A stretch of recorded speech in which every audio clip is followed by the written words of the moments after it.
It may be a vacation paradise and destination of dreams for honeymooners around the world, but the beautiful Maldives archipelago is one of the most at-risk countries on the planet from climate change.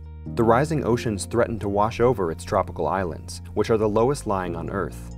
The highest point in the entire Maldives sits just under 8 feet above sea level on Villingili Island in the Addu Atoll. But it looks like a new project could be the beginning of a real solution to the concerns of their shrinking landmass.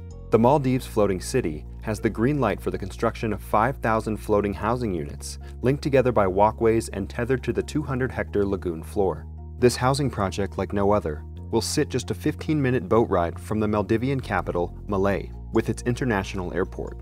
Being built under an integrated tourism model, Maldives Floating City will eventually be a mix of houses, hotels, shops, restaurants, and a marina.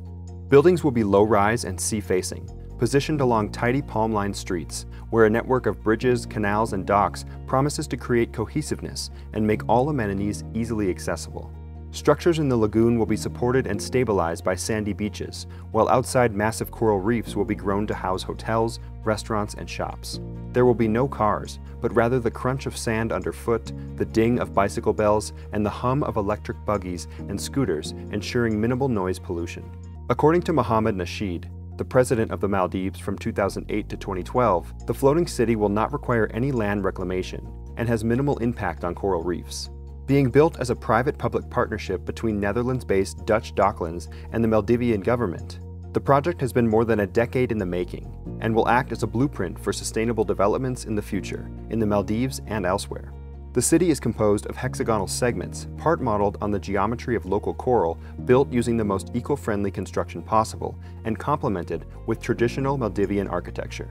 While the buildings float on the water's surface, island barriers around the lagoon will serve as breakers below the waterline, an ingenious configuration that lessens the impact of lagoon waves while stabilizing the structures and complexes on the surface. The project was proposed as a home to Maldivians, as well as international visitors, who will automatically have the option to get a residence permit with a house purchase. The marine engineering and technical details are complete, and construction is slated to begin after government approvals have been granted in January 2023, with an estimated 5-year timeline to completion.